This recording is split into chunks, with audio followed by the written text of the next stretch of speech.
Have you ever wondered why we're just so incredibly drawn to places that seem, well, completely erased from history? The abandoned spots, the forgotten ones, those places where reality seems to just fray a little bit at the edges. Today, we're diving deep into the anatomy of a truly terrifying local legend. We're going to unpack the facts, the personal accounts, and the downright chilling sequence of events surrounding a place known as Black Hollow Station. Okay, so our mystery actually kicks off with a super specific time, 3:33 a.m. It's the chilling foundation of this whole anomaly up in northern Pennsylvania. It's not just some random hour of the night.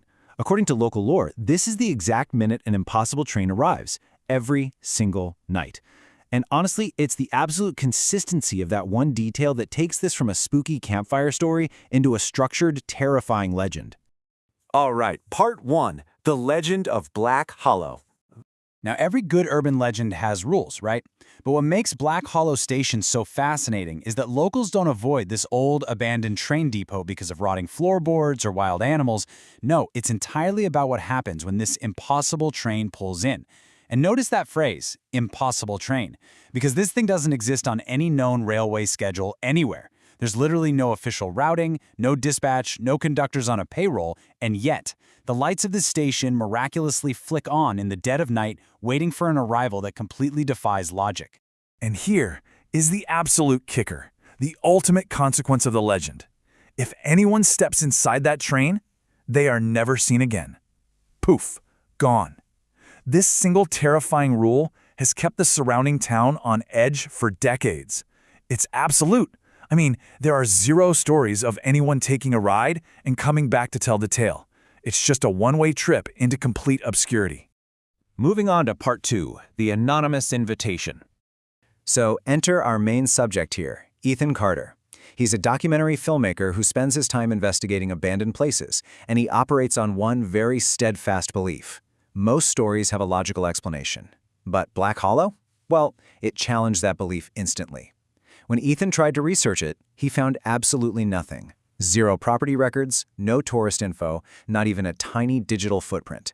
It was literally as if the entire location had been actively scrubbed from history.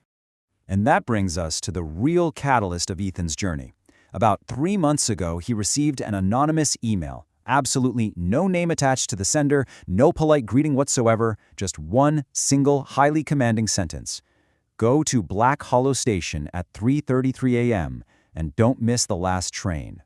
But it wasn't just the creepy text that hooked him. Attached to that email was a super blurry photograph. And this image showed this old station, a heavily rusted platform, and most strikingly, a train glowing eerily through this incredibly thick fog. Now, Ethan initially thought, okay, this is just a prank.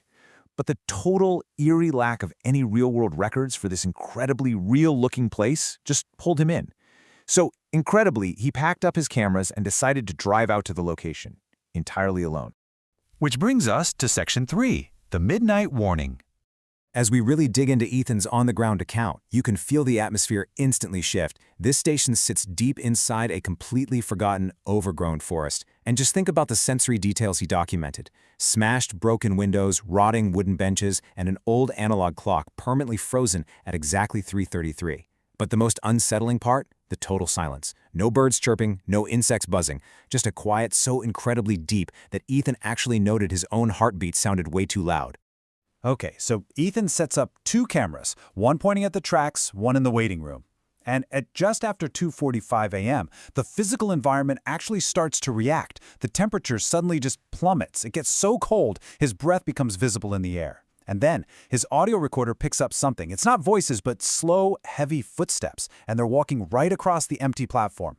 Naturally, Ethan whips around to find the source, but absolutely no one is there. Then out of nowhere, that total isolation is completely shattered. While Ethan is checking his equipment, he spots a figure standing way at the far end of the platform. It's an elderly man. He's wearing a gray coat and holding this old lantern. But the really chilling detail here, he didn't come walking out of the woods. Ethan specifically noted that this man just appeared, out of thin air. He hadn't been there a literal second earlier. The man slowly walks toward Ethan and asks if he's waiting for the train. When Ethan nods, the man's expression shifts entirely from casual to just pure fear. He leans in, looks directly into Ethan's eyes and whispers this warning. When the doors open, don't look at the passengers.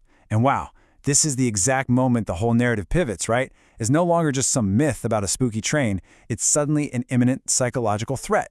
Ethan, who's obviously trying to process this whole thing through his usual skeptical lens, just laughs nervously and says, well, there won't be any passengers. But the old man, he doesn't smile. He doesn't argue. He just coldly states, that's what everyone says. And with that absolutely chilling finality, he turns around and vanishes right back into the dense fog. All right, Section 4. The Impossible Arrival. So the clock finally hits 3:32 a.m. The entire forest goes unnaturally still. We're talking not even a breath of wind. And then the impossible happens.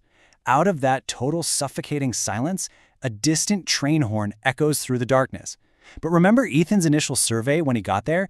The steel rails literally ended miles away in the woods. So to put that into perspective, you have a train audibly approaching on tracks that physically do not exist. And just notice how perfectly this timeline maps out the escalating terror of the night. It starts off subtle at 2:45 with those phantom heavy footsteps. Then it escalates big time at 3 o'clock with the old man's warning. It peaks with that suffocating stillness at 3:32, and then, exactly on schedule, 3:33 a.m. triggers the climax. The sensory assault is just immediate. This insanely bright white light pierces through the trees beyond the station, growing larger and larger. The ground beneath Ethan's feet begins to violently shake. And then, the deafening scream of metal wheels grinding against heavily rusted rails just shatters the night. This impossible train violently tears through the fog, basically forcing its way right into reality. As this massive, impossible machine pulls into the station, Ethan sees its windows. They're glowing with this sickly, pale yellow light, and painted across the very front of the engine, in faded white, is a single number, 333. The brakes hiss incredibly loud in the cold air, and right on time, those doors slowly open. And then, we get the final, terrifying piece of this puzzle. From inside that impossible, supposedly totally empty train, a voice reaches out into the cold night air. It doesn't shout. It quietly, almost intimately whispers the filmmaker's name. Ethan. Which leaves us with a question that really lingers long after the fog clears. If the tracks don't actually exist, and all the records have been totally erased, who exactly is riding the 333 train? And honestly, if you received that anonymous email, knowing everything we just uncovered in this explainer today, would you step onto the platform?